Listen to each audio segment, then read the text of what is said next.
Sobat baku hantam melansir dari airspacereview.com, Korea Aerospace Industry raksasa ke Dirgantaran Korea Selatan mendapat kontrak resmi dari DAPA atau Administrasi Program Akuisisi Pertahanan sebesar 1,96 triliun won atau sekitar 1,41 miliar dolar Amerika pada 25 Juni 2024 ini. Ini 1,4 miliar dolar itu sekitar 23 triliun. Kalau duit korupsi timah yang 270 triliun dibelikan ini bisa dapat 10 skuadron KF-21 bang.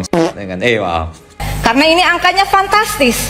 Ya, dengan kepemilikan uang sebesar itu orang bisa ngilang kemanapun, bisa juga operasi wajah dan sebagainya. Kontrak tersebut menetapkan pembuatan 20 unit jet tempur KF-21 untuk Angkatan Udara Korea Selatan, termasuk dukungan logistik untuk menyediakan fungsi manual teknis dan program pelatihan yang sesuai. Jadi beli pesawat tuh nggak sekedar hari ini beli ente besok bisa terbang bos, nggak perlu banyak bengkel, hangarnya, mekanik, pelatihan pilot, banyak bos.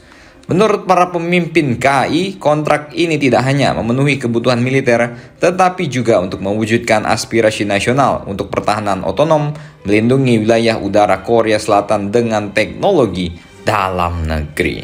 Kehadiran KF-21 dipandang tidak hanya sebagai alat pertahanan, tetapi juga berpotensi sebagai pendorong kemandirian industri di sektor kedirgantaraan bagi negeri ginseng tersebut.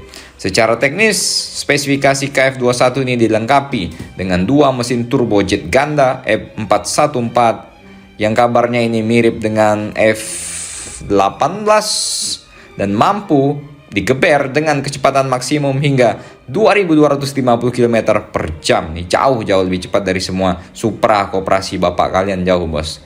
KF-21 juga mampu digeber dengan jangkauan operasional hingga 1.000 km.